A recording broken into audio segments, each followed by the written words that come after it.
Mr. Algayer, Mr. Marathe. what have you been eating most recently? Thanks for asking. Nice to see you. Yeah, man. I'm fresh off a custom-made Crunchwrap Supreme from Taco Bell because I was on my way home. I went to 3 mini golf courses today, and I didn't play a single round of mini golf. And naturally, I was tuckered out from that. And I was on my way home and saw Taco Bell, and I had my camera with me, and I've been going around to different fast food restaurants and like taking video of the menus for like this new video I'm working on. And so I was like, great, I can get a meal and some footage out of this. And I had $6 cash on me, and I knew a Crunchwrap Supreme was $5 something, and the rest is history. What did you have? I had some cheeky nugs.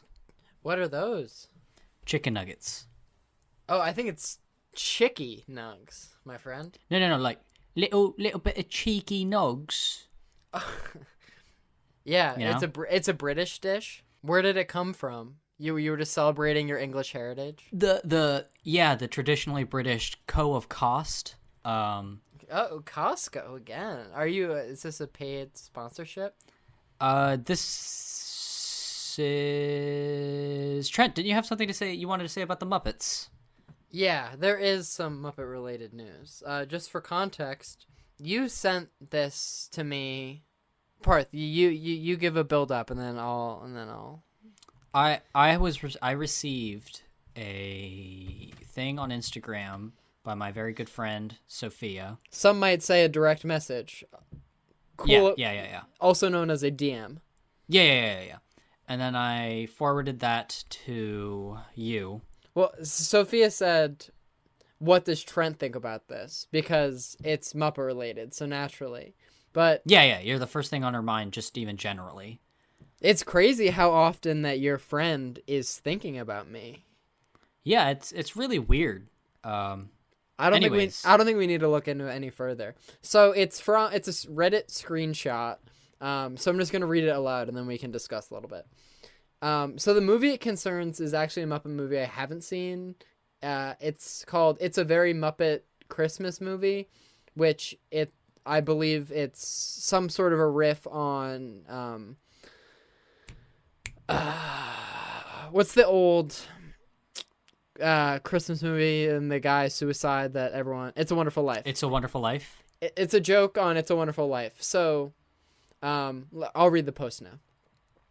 Oh, but for those who don't know, in It's a Wonderful Life, they show the guy... What life would have been if the main character had not existed? So that's what Kermit is going through in this 2002 film. Okay. So the opening is Kermit caused 9/11. Not really much of a fan theory, though, since it's unintentionally canon. Realize this should be explained. In the 2002 TV film, It's a Very Muppet Christmas Movie. Wait, fuck. In the 2002 TV film, It's a Very Muppet Christmas Movie, there's a part where an angel shows Kermit an alternate reality where he was never born. For whatever reason, the editors didn't really think about it and continued to use footage with the Twin Towers still standing for this scene. However, they aren't there in the original universe. Therefore, something that Kermit did in his life did in fact cause 9/11 in Muppet lore. I mean, that's funny. I haven't seen that movie, so we can't confirm it, and clearly it's just an editing mistake. But what do you think? I like the idea that, Kermit is in some way responsible for 9/11 and the deaths of thousands of people. It could just be the butterfly effect. It's not like we're accusing Kermit the Frog of being involved in Al-Qaeda. I'm accusing him of that. I think any further comment on such a national tragedy would get us in some hot water. So should we just cue the intro? Our show, Craft Services, the podcast. Cue the intro. Nice.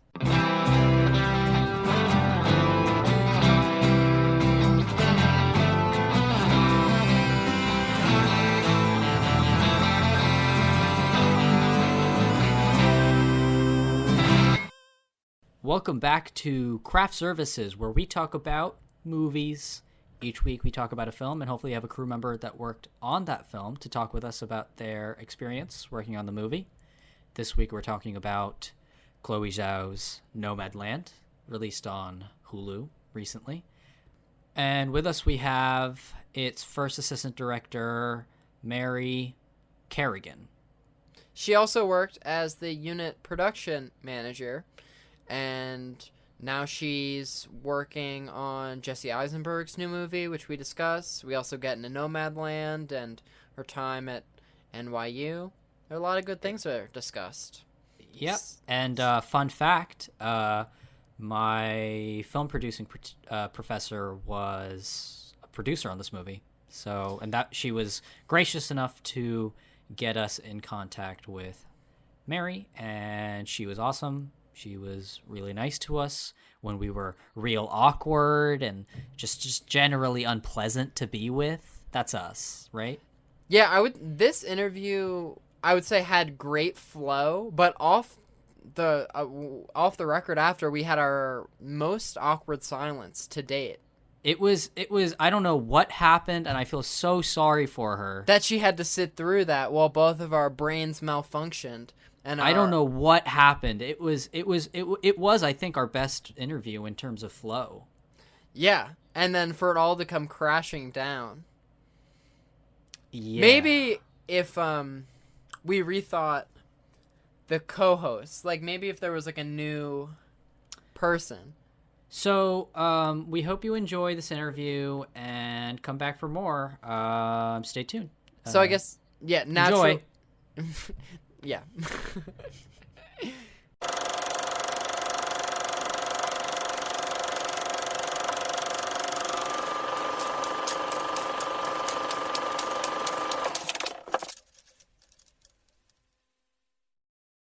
Hello, everybody, and welcome to our interview with Mary Kerrigan. She's the first assistant director and unit production manager for today's film, Nomadland.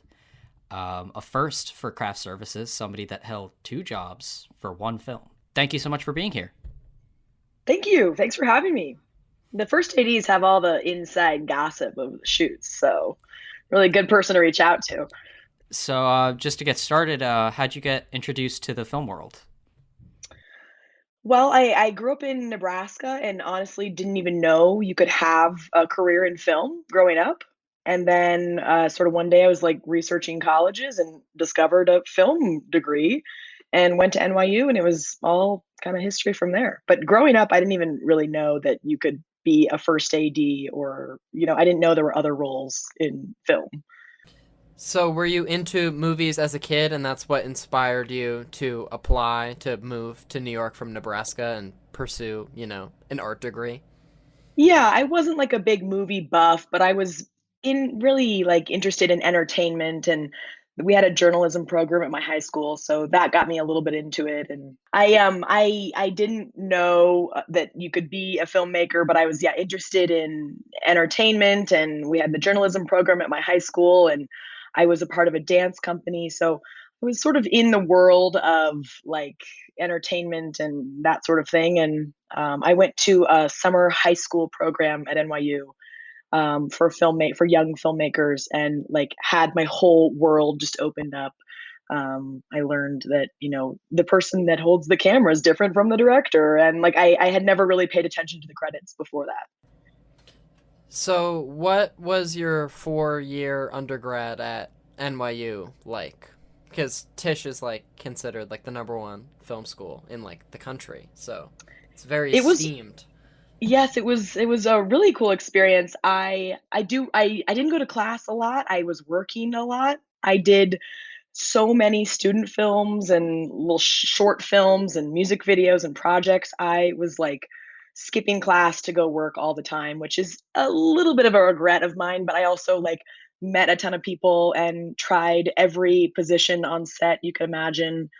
Didn't sleep much, but I think the main takeaway was that I met a lot of really cool people who, want to make movies and want to make TV shows and all that jazz. And then I also just got to practice and learn how not to make films. I think is the main thing. I made a lot of like, just mistakes making projects in school, and I had that time period to just practice. That's great. So what were some of your like earliest jobs that you had in the industry?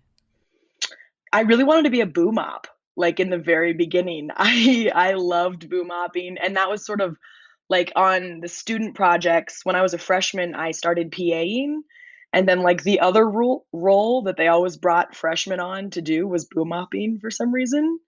So I did a lot of boom opping, and I liked that. I like got a boom pole for my birthday and was gonna like go all out in the sound world. But then I started. Um, I did some gripping. I did some electric. I did art department stuff, and it all started to become clear that I kind of just liked how it all came together. And I think with ADing, you kind of get to have your finger in your ear on every department. Like you can kind of, you know, have a little bit of involvement in every aspect of the process. So that's sort of how I got started ADing, just because I had done a little bit of everything. So, what was like your first official job on set post graduation? And then how did that lead you to future jobs? During school, I was doing a lot of PAing on random stuff. After graduation, I was PAing for Homeland and for friends from college, and for there was another TV show, just like New York City TV shows. And then I became the property department PA on season 2 of Billions. Super random, but I got to learn about how a production office works, so that was key. And then I started working on this movie called Wendy, which let me go to the Caribbean for 5 months, and I worked on Wendy, and that was my first real job. And I learned so much in such a short amount of time, and like, most of my knowledge about filmmaking to those people and those producers. So, transitioning into our main topic, Yes. Nomadland. How'd you get involved with it? Nomadland came my way because Dan Janvey, one of the producers, was also a producer on Wendy. So he threw my name into the pot, and Taylor Shung, the line producer of Nomadland, was someone I had worked with at NYU. And she kind of backed me as well. And for some reason, they thought I was right for the job. The the style of production, this sort of run and gun, everyone's wearing multiple hats, is my jam. That's what I love to do. I like to become a family and travel around and really get to know the whole crew and really become sort of a well-oiled machine of mixing and mingling of roles. So just going in, they wanted that sort of shoot, and they knew that that was, what I do best. So I think that's the main reason it came my way. But yeah. So, as we mentioned before, you're credited both as first assistant director and unit production manager. And to my knowledge, that's pretty unconventional. So how did that happen? I wouldn't recommend it. It's maybe the two worst, most difficult jobs put together. It was unique on this. I mean, when we were shooting, I was the first AD, like on our shoot days. When we were in prep and in between our shoots and on the weekends, I was the UPM. Like I said, everyone was sharing hats. Like Chloe did a lot of the scheduling. She knows what she wants each day. She knows how much we're able to shoot each day. She knew um, how we should schedule. So I wasn't doing a ton of full scheduling. I would help with, this should take more time, or, it'd be better if we organized it this way. I was, helping with that, but she really ran the schedule. So as far as first ADing, I was really there to help communicate between departments and, help get things in place for each day.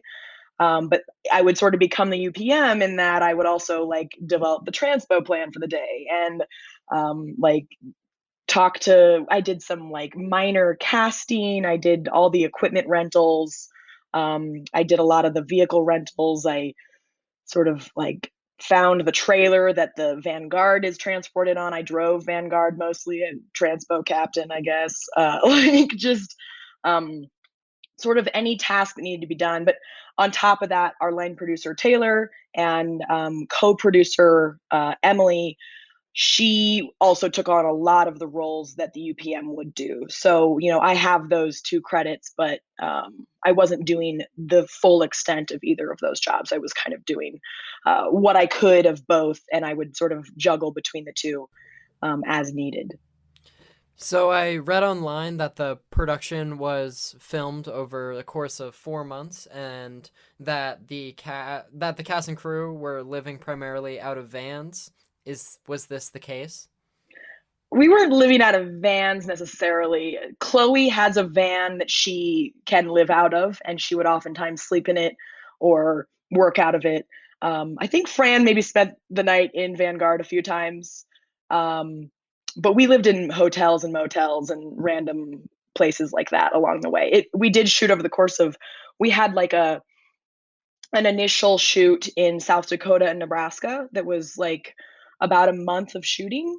And then we took about a month off to prep. I became the UPM again.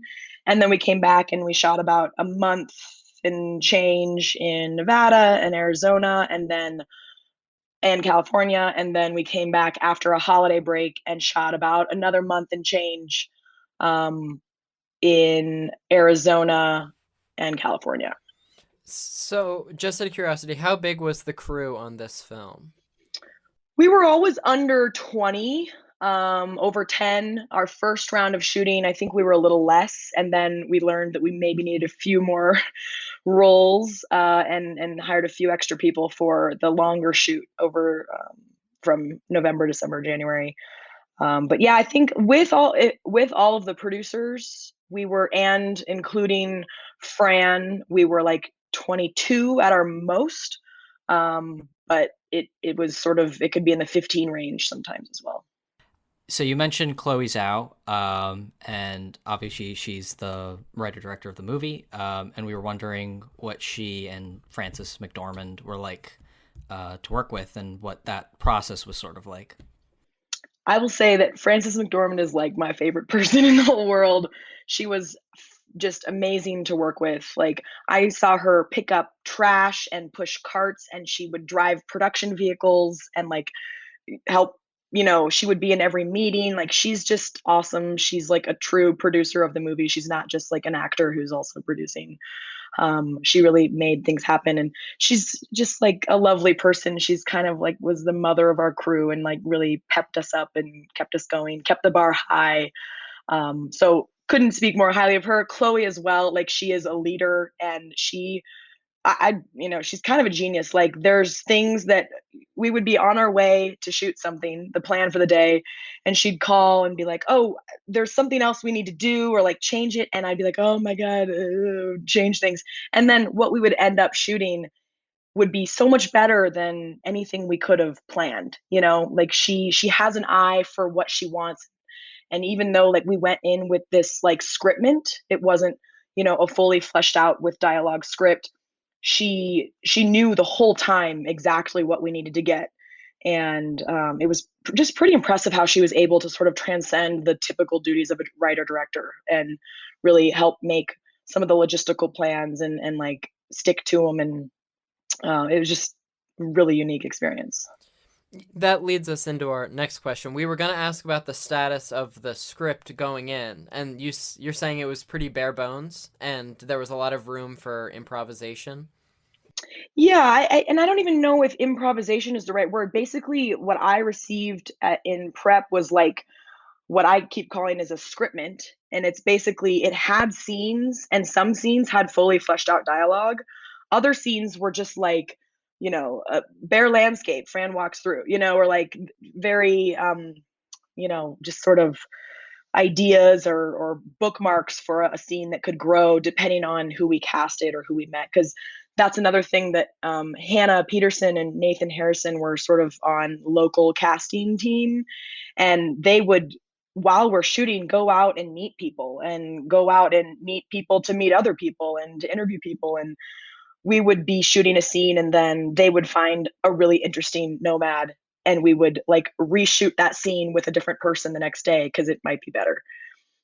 Yeah, that leads us into one of our other questions we had, which is this movie deals with a lot of non-actors, and like I watched the movie last night and it was amazing, but it's got a real like documentary feel to it, and it just feels really natural. And we were wondering what the process of like getting those actors, and did you have to sort of teach them how the film worked, or were you sort of working around them? I think the main like pro of how we were shooting is that we didn't have this huge like impact on the environments, and we didn't have this huge like film crew coming in to like wreck your world and like lay down matting and equipment. Like we would show up in a couple vans and like kind of hang out with people, and the camera would come out and Chloe would talk to them, and suddenly we'd be shooting the scene. So it was very casual and like very comfortable for people that hadn't been around that. And we didn't want to, come into a location and have an impact on it. We wanted to film a location as it was. Like we were as a crew when we were shooting at the campsites, like we were encouraged to wear clothing that like we could blend in with, because that if Josh decides to pan the camera over here, I better be able to be in the shot, because I had no idea he was going to do that. So as far as working with non-actors, we were really trying to like blend in and make it feel as natural as it can. There was definitely times when Chloe would like direct them and it felt like we were doing a real scene, but a lot of times it would just be like, okay, like Fran and this person are talking and now we're rolling and now they're talking in a way that could fit in the movie. So that was kind of interesting.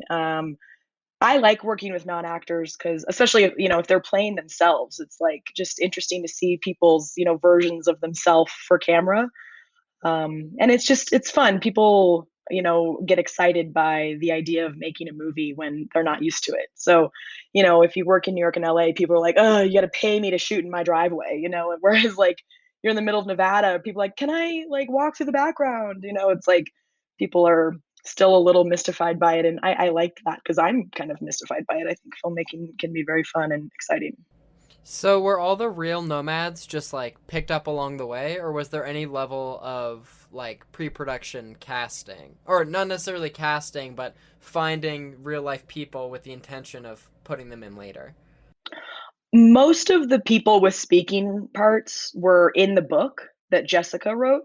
So they were pre-casted, like Linda May and Swanky and Bob Wells, like all those roles. We had plans to meet them at certain places. And then on top of that, the main nomads we meet at RTR, Molly Asher, one of the producers, she had a list from Jessica of people she could reach out to. And she worked for months gathering. I think we had about 70 people in the end. That number may be a little wrong. Felt like 70 people um, that literally just met us in the desert. And we parked all their vans around. And over the course of like 2 weeks, we just got to know people. And there's probably a whole second film of interviews that we did that aren't in the movie. Because we did van tours and bus tours and truck tours with tons of people, and all of those people like had a speaking role at a certain point, and were like paid as such and became a part of the movie. And then obviously it gets pared down because you can't include everyone, but the experience of the like fake RTR that we did, all of those people are true nomads that are like, we connected with them through other nomads, and they really just met us in the desert in their homes. And they were casted in advance, but we met them there on the spot. Yeah, that was going to be another one of our questions of like it's shot in like a really documentary style. So was there much like left on the cutting room floor? But it seems Oh, like I'm there sure. was. Yeah. We probably shot like 3 movies worth. There's other scenes like when we were shooting at this like gas station, like, oh, there's another person here that's really cool, like let's shoot a scene with him. It's like we're never gonna see this, but it's worth that to explore. Maybe this guy has a crazy story. And I think Chloe's really good at that, like picking the right people that are willing to open up about their lives or tell their story. Hannah, who did a lot of the casting, she went in advance to Arizona and like met a ton of people that we sort of cast and brought back, but a lot of them were like, I might be in Arizona at that time. If I'm here, we'll run into each other again and I'll be in your movie. So we were kind of like, okay, I guess we'll we'll see if you're there. Like all the kids that she meets um, at the rock store, they were people that we had met and we were like hoping would be there. And it was sort of this juggling act of like, are they here right now? Oh, they said they might be on their way. Okay, we'll be here in 2 weeks too. Hopefully we can shoot this scene with you. And they brought an extra person and the guy we wanted to see wasn't there, but this like new person was great. So it was very, who's around, who has a good story. Um, yeah. So this film is like shot primarily outside, and we are wondering like what it was like to be using almost exclusively natural light, or if you had artificial lights too. If you're prepared for it and you have enough shooting days and you have the budget to allow yourself enough shooting days, it is the best way to make a movie, in my opinion. I love it. Um, Hot I take. mean, yeah, you sometimes get a bad day or you get clouds or you get rain or wind. Obviously, that's what weather is, but and you can adapt to that, or if you have the flexibility, you can cancel your day and come back the next day.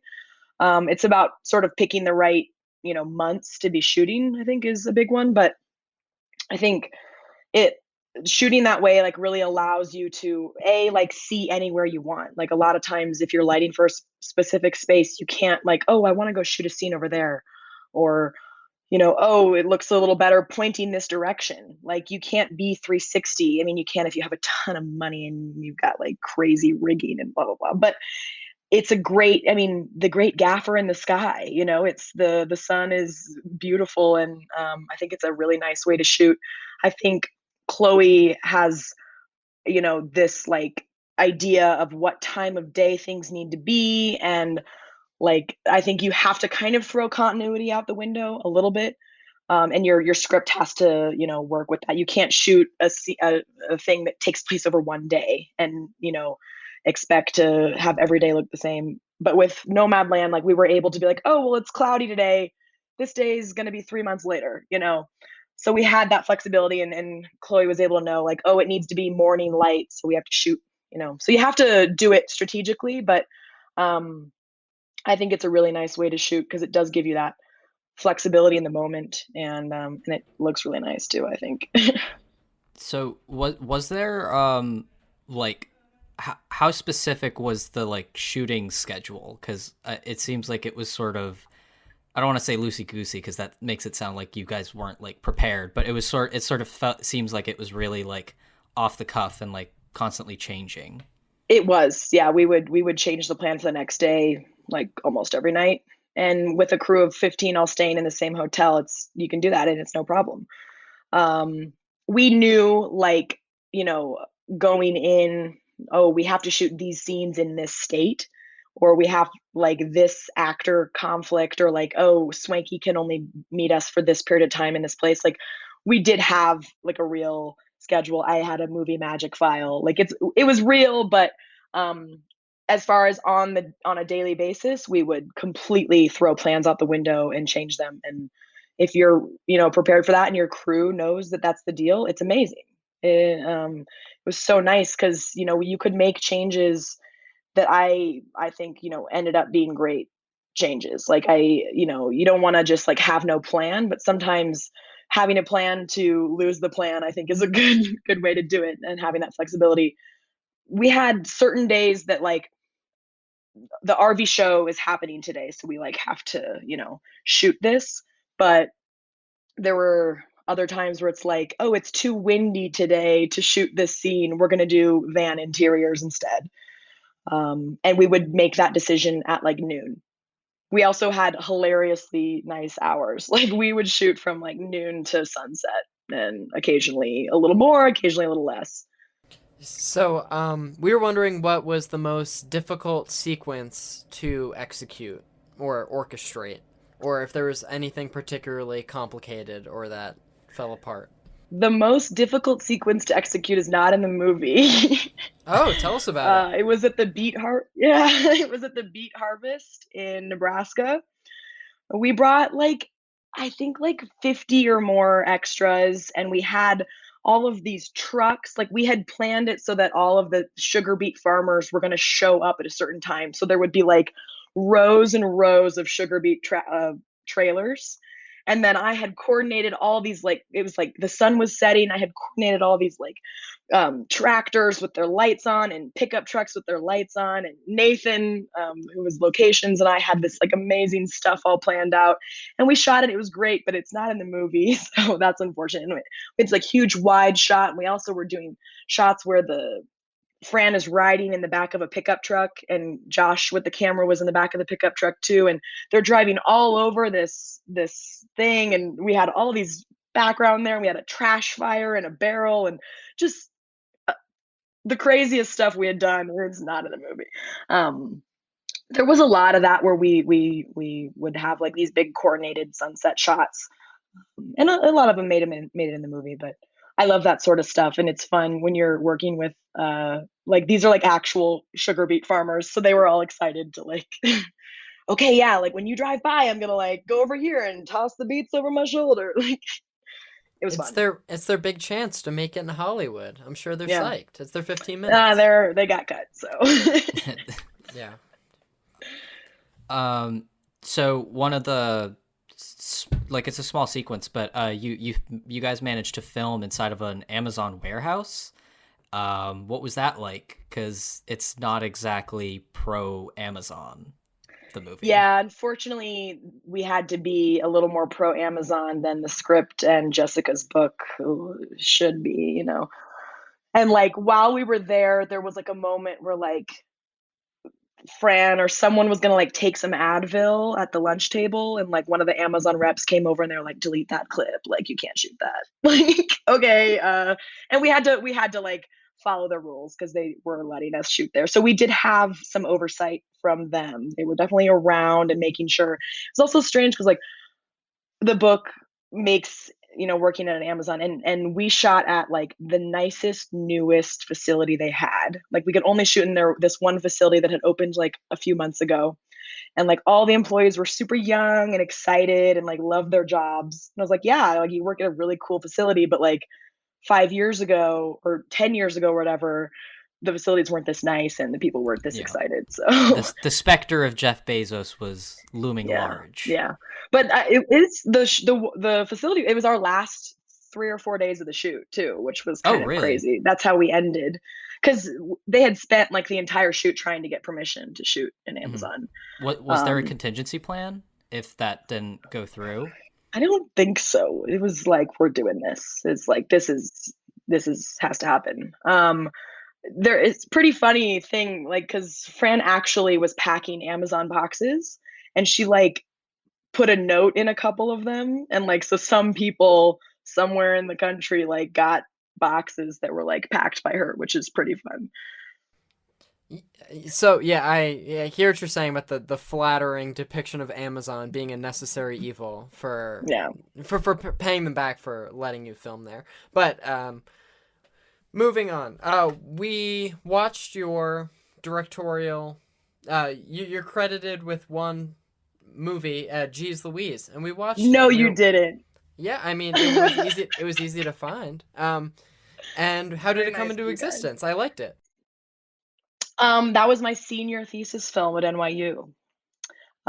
It came into existence with some blood, sweat, and tears of all my friends from college driving to Omaha, Nebraska to help me make my movie. It was like honestly the best week of my life. I had so much fun making that movie, and I want to direct again, but I don't have any good ideas, so I'm working on that. So did you really knock down that house? No, and it's pretty obvious with the VFX, but that's all I could afford. Yeah, I understand. So what was the budget of that? In the end, I got a grant in the very end, so it bumped it to like $35,000, which is a lot of money to spend on a student film, and I actually like regret a lot of that. I did an Indiegogo campaign though, and made like $11,000. I did this thing called a dance-a-thon to raise money, and I promised that you could donate any amount of money on this one day, and I would make you a custom dance video. and it sort of like blew up, and I ended up having to like cancel my plans for the day. I ended up making 55 videos and met my goal by the end of that night, and like I had to have friends like bring me food because I was so busy making these dance videos. So that the money came from the Indiegogo campaign, and I also like did less credits my senior year to like save money for the movie. It's unfortunate. I love that movie, and it's like, I'm so proud of it, and it's like, so it's me, and I'm my community helped me make it, and it's just a shame because the like festival circuit and like the whole, making a short film thing is like kind of it's practice. It doesn't really turn into anything. So I was sad at the end, but I'm still really proud of the movie, and it's so awesome you guys watched it. Yeah, if you don't like make it into Sundance, it's kind of a thankless job. Yeah, and like who makes it into some? It's yeah. So, So do you think you'll find yourself writing or directing anytime in the future? I think in the distant future, yeah, I would love to. I always say I really want to make like kids content, children's films, like happy endings, Pixar live action. I would love that so much. I want a little more life experience under my belt before I can, direct an actor to be emotional on screen. I've tried to write some things, but I have this block of like, oh, I don't want to waste more money on a short film. Like I'd like to make a feature, but I also don't want to waste money on a feature. So I'm like kind of waiting for that perfect script, perfect team, perfect budget. Right. Maybe it'll come. Wait for the right time. Exactly. It would be so fun to do again, and I'd love to do it again in Nebraska. Like my mom and dad were PAs, and everyone's in the movie, and it was a really good experience. So speaking of some of the experience under your belt, you've worked as a producer on a bunch of short films, and we were wondering, what's that like? How is it being a producer? What do you do? Well, a lot of those short films are student films, and being a producer on a student film is pretty much doing everything that no one wants to do.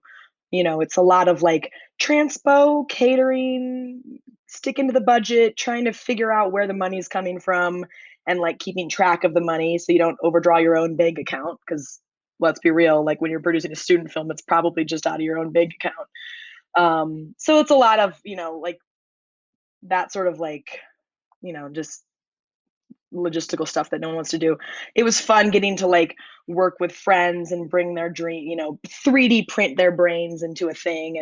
And you end up getting to like hang out with people. And a lot of those are like little away shoots. And um, I liked all that. I like at this point, I'm still unsure how people get money for projects, and then also unsure how people like sell their movies in the end. So I've kind of narrowed in on ADing and feel like I would need to learn a lot more to be a full-blown producer on a real movie, not a short film or a student film. um, but for the right person, I'd be happy to produce anything for the right friend with the right passion project. I do like doing all the jobs no one else wants to do, sort of everything that gets forgot about. So, we were curious if there were any major distinctions working as an assistant director in television versus film. That's a good question. I've never been a first AD on a TV show, but I've, PA'd on a ton of. I did a digital short TV series in New York a few falls ago. In like big TV world, ADs switch off. So like you have one AD department that does even numbered episodes and one AD department that does odd numbered episodes. And those last a lot longer, and you're working with a lot more people, and things are changing all the time, different directors.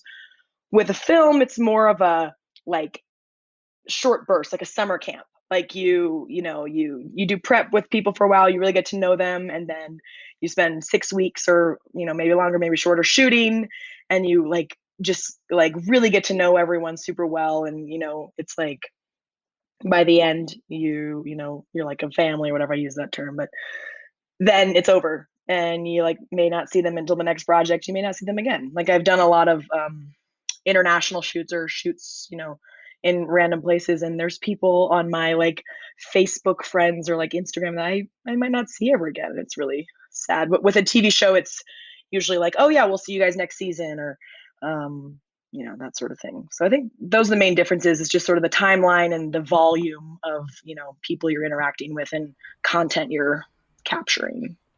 Mm-hmm. So just sort of starting to wrap up a little bit. We don't know if you're actually allowed to say anything about this, so through the magic of editing, this can all just be gone. But your IMDb says that you're currently filming when you finish Saving the World, which is Jesse Eisenberg's, I believe, directorial debut. Yeah. And again, if you can say anything about it. I don't know if I'm not allowed to say anything. I'm going to say, I think it's fine. We don't have too many listeners, so I don't think you're going to get in trouble. It's not really that secret. I mean, it's Jesse Eisenberg's movie, and I love him. He is phenomenal director, as a director and as a person. He's been so great to work with. And it stars Julianne Moore and Finn Wolfhard as a mother-son combo. It's sort of based off of not a book, but an Audible special with the same name. We just wrapped week 4 of 6. So we're kind of getting to the end. At this point, I was actually going through the script this morning because we had to make a little change. And I was like, wow, we have kind of shot this whole movie where, it could probably get turned into something. So that's always a good feeling. It's been great. We're shooting in Albuquerque, which I have never shot in before, but the crews here are awesome. Everyone knows each other, and it works really well together. And it's been, weird shooting in COVID, but we've done it successfully so far. Just gonna knock on some wood real quick. And yeah, it's been a really good time. I had a ton of prep on this movie, which was super nice. They brought us all in late November of last year, and we didn't start shooting until February. So I think they did that to, make up for COVID issues. And it's been really nice. We've had a really nice shooting schedule, about 10-hour days, which is what A24 is kind of recommending during COVID to keep people healthy. I kind of have my voice lost right now because had to be shouting a little bit for actions yesterday, but I'm having a really good time on it. It's been a fun time. We're almost done. So how were you brought on board for it? This one I was brought on, Becky Glupczynski, the line producer, was also the line producer on Wendy, which, is kind of how it all happens, is you meet a couple people and you One hope thing to leads to the next. Yeah, show up on time, smile, do your job well, and hopefully they hire you again. So as big fans of Jesse Eisenberg, we feel inclined to ask what his directing style is like and what he's like on set. He just seems like such an interesting man. He's very similar to some of the characters he plays, to be honest. He's kind of anxious all the time and very sweet, and he apologizes to trash cans when he walks by and bumps them, which I do too, honestly. That's the Midwest in me, but he's very sweet. His directorial style, he and our DP Ben have pretty specific plans for how we're shooting each scene, and they had a lot of time during prep to really plan out sort of the language of the film, and how pacing and all that's going to work. So going in, we really had a good plan, and sort of it's just up to him and the actors making it happen. It's sort of I'd call it a dramedy, but it is very performance driven. So he definitely has that as a priority, and the actors are very. We make a lot of our decisions based on what's best for the actors, and he keeps that as a priority. And yeah, everyone loves it. It's been pretty fun. So if you're saying the story is based on a book, and then I guess it's no top secret of what it's about. So can you give us a log line of what the movie is?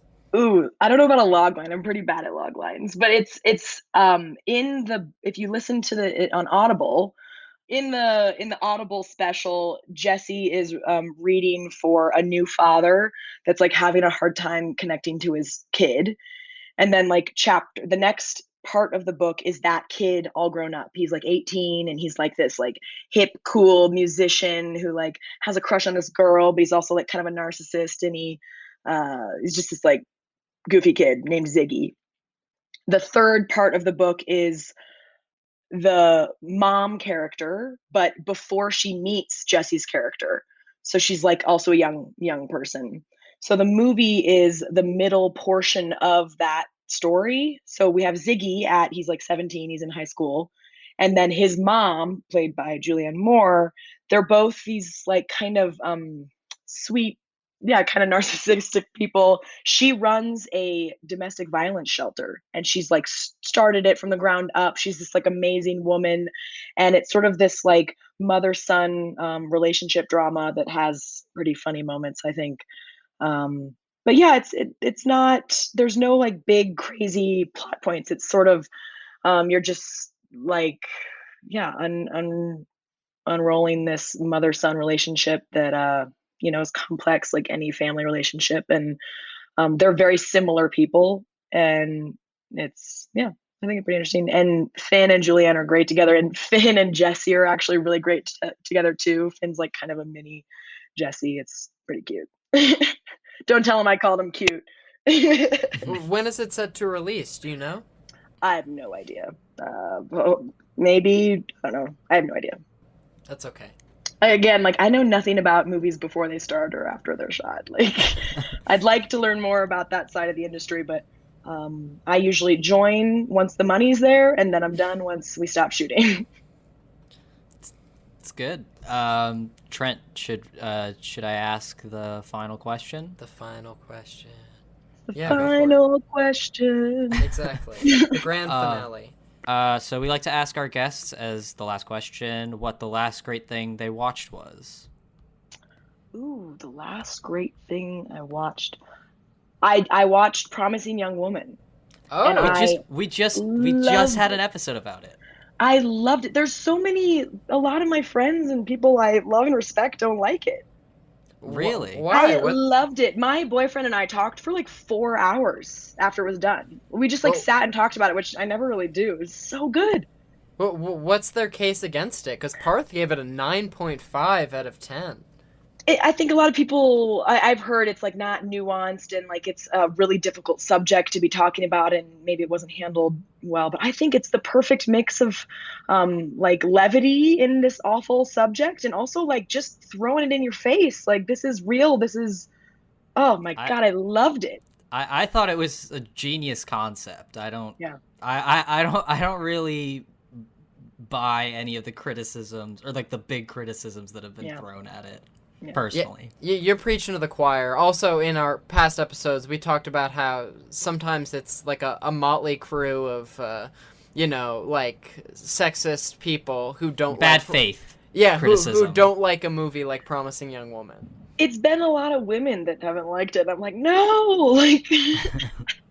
So don't betray the motherland. Yeah, I really liked it. I thought it was hilarious. I like love Bo Burnham, and then the end is so dark. And I don't like dark. I don't want to give anything away to anyone, but like, I don't like violence. But I thought that they handled it really well, and oh my God, wrapped up nicely, a good ending. Oh, it was fun. I also will say I went in. I didn't know a single thing about it. I hadn't read a log line, no synopsis. I had no idea. So I was like, the first scene was like, oh my God, what am I getting into? So that's the last great thing I watched, Promising Young Woman. Well, I think that is this perfect time to wrap up. Thank you so much. This is Mary Kerrigan. She's the first assistant director and the unit production manager on our on this week's film, Nomadland. Thanks for coming on. Sweet. Thank you, guys. Thanks so much for coming on.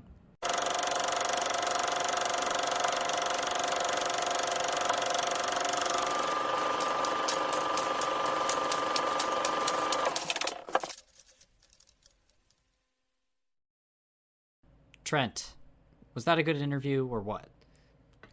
Gosh damn, Parth, was that interview great. I liked it. Did you? Trent, I dare say I loved it. Using the L word. Lesbians.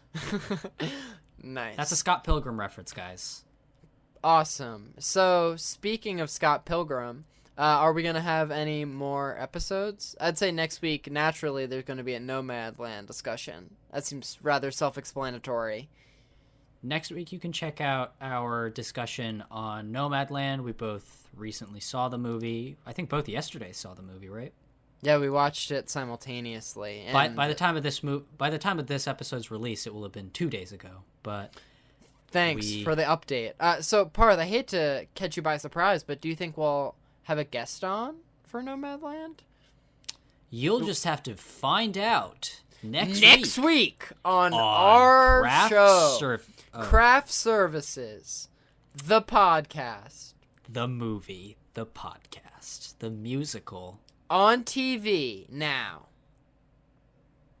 Check us in out your on local YouTube. video store, like and subscribe below, on Facebook.